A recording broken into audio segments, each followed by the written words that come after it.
के वेदों की रचना करी, वेदों में कर्मकांड लिखवा दिए, सभी जीव आत्माओं को कर्मकांड के फंदे में उलझा दिया। कोई भी आत्मा काल के जाल से नहीं निकल सकी। त्रेता युग में श्री रामचंद्र जी ने अवतार लिया, ये भी विष्णु के अवतार थे। इन्होंने अपना नाम जपाया सीताराम, लेकिन आत्मा परमात्मा के घर नहीं पहुंची। द्वापर युग में कृष्ण जी ने अवतार लिया, इन्होंने भी अपना ही नाम जपाया राधा कृष्ण, लेकिन आत्मा का अवतार नहीं हो सका, क्योंकि आत्मा तो सतलोक से आई है। तो इस कारण 3 युगों में आत्मा का अवतार नहीं होया। इस घोर कलयुग में संतों ने अवतार लिया और नाम का भेद, सत्संग का भेद, परमात्मा का भेद दिया कि परमात्मा हमारा जो है वो जन्म मरण से न्यारा है।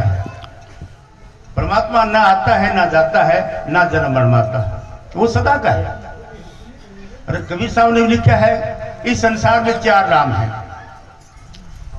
एक राम दशरथ का बेटा, एक राम घट घट में बैठा, एक राम ने सकल पसारा, एक राम परम संतों का न्यारा। तो जो परम संतों का राम है वही सभी का वास्तविक परमात्मा है, वो जन्म मरण में नहीं आता। तो हम इस संसार में आकर के उस परमात्मा को भूल गए और काल के जाल में फंस गए, कर्म धर्म के अंदर उलझ गए। क्योंकि काल ने 70 युग भक्ति सत्पुरुष की करके और ये 3 लोक मांग रखे हैं, आत्माओं को मांग रखा है। इस प्रकार काल ने सभी आत्माओं को अपनी जेल में डाल दिया, पुण्य पाप की हथकड़ी लगा दी। तो कोई भी आत्मा इसके जाल से नहीं निकल सकती जब तक कोई संत सदगुरु ऊपर से ना आए, सत्संग ना लगाए, नाम ना जपाए, तब तक आत्मा का उद्धार हो ही नहीं सकता। तो इसलिए इस घोर कलयुग में श्याम मस्ताना बिलोचिस्तानी जी भी सरसा के अंदर पधारे, 13 साल तक अपने सत्संग विचार दिए। तो उन्होंने जीवों को काल के अखंडों से निकाला, निज नाम की रटन बताई, अभ्यास का तरीका बताया कि परमात्मा शरीर के अंदर है, आत्मा भी अंदर है, गुरु भी अंदर है, नाम भी अंदर है।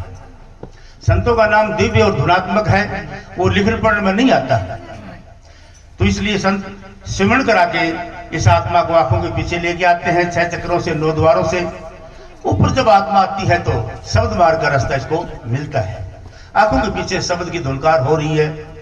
अंदर जैसे ही अंदर रूह गई, प्रकाश होया, तारा मंडल, सूर्य मंडल, चंद्रमा मंडल इसको दिखाई पड़ता है। इसके आगे हमारे गुरुदेव जिन्होंने हमारे को नामदान बख्शा था, दिव्य रूप में दर्शन देते हैं। इसके आगे संतों का शब्द मार्ग का रास्ता शुरू होता है। हमारी आत्मा के ऊपर 3 आवरण चढ़े हुए हैं, स्थूल, सूक्ष्म और कारण। जब तक हम ये 3 पर्दे नहीं उतार देते तो आत्मा को अपनी ज्योति का आभास नहीं होता। स्थूल पर्दा तो ये आंखों तक है, इसको पिंडा भी कह सकते हैं हम। इसके अंदर जो है सहज दल कमल जो है सूक्ष्म देश का केंद्र है, ये सूक्ष्म शरीर है।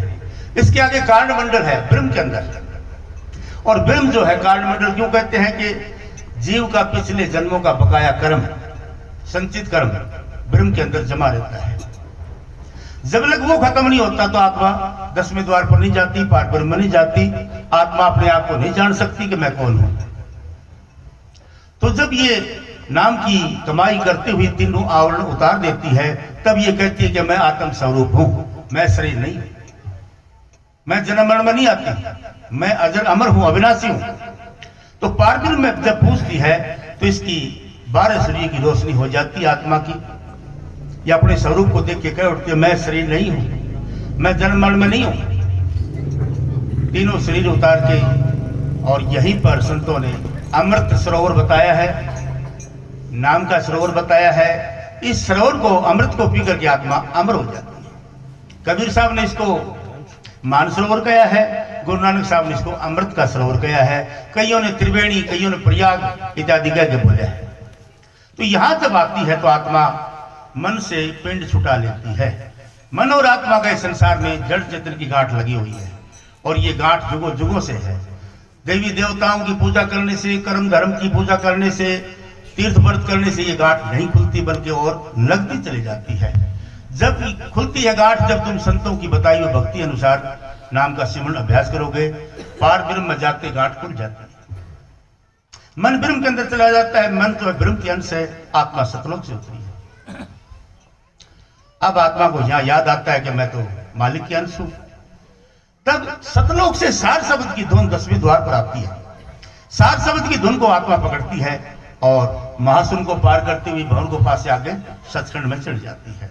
चाहे इसका सत्पुरुष पिता रहता है, परमात्मा रहता है, वहां पहुंचने के बाद जन्म मरण से आत्मा पिंड छुटा लेती है। वहां ना काल है, ना मन है, ना माया है, ना कोई दुख रोग भय संताप। वो शांति प्रिय देश हमारा है। संत इस आत्मा को अपने देश में ले जाना चाहते हैं, लेकिन सारा संसार कर्म धर्म में उलझा हुआ है। इसीलिए संतों ने सत्संग जारी किया है कि सत्संग सुनने से कोई भाग्यशाली जीव काल जाल से छूट के संतों की शरण में आए, नाम की कमाई करके अपने वतन को पहुंच जाए।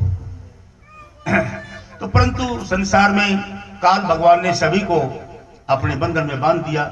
सब जगह बांधा काल ने छोड़ी कोई नरा, जीव फसाए जाल में जित भागे उत्का। कहीं भी जीव चला जाए काल तो त्यार है, 3 लोकों में काल त्यार है, तो किसकी भक्ति करें। इसलिए संतों ने बताया कि सत्पुरुष की भक्ति के बगैर काल किसी को नहीं छोड़ता। इसलिए हमें सत्पुरुष की भक्ति चाहिए। अब सत्पुरुष की भक्ति तो संत ही बता सकते हैं। तो संतों ने हमें सत्पुरुष की भक्ति का ही मार्ग बताया है। उसको कमाओ। 21,626 श्वास रोजाना के हमारे खत्म हो रहे हैं।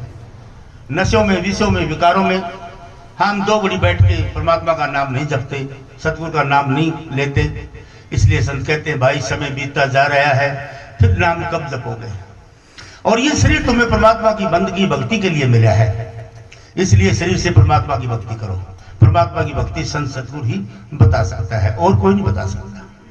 इसलिए आप जो प्रेमी भाई, सत्संगी माता बहने, जिनके पास उपदेश है, अपने गुरु का ध्यान धरें, नाम की कमाई करें, सिमरन अभ्यास करें। इस सुरत को 6 चक्रों और 9 द्वारों से निकालो। यही काल की जेल है। 6 चक्र और 9 द्वार काल की जेल है। इनके अंदर ये आत्मा जुगो जुगो आई, जुगो जुगो प्राण त्याग के चली जाती है, लेकिन 6 चक्रों से बाहर नहीं आती। आज ही 6 चक्रों को छोड़ो, परमात्मा के नाम से मुलाकात करो।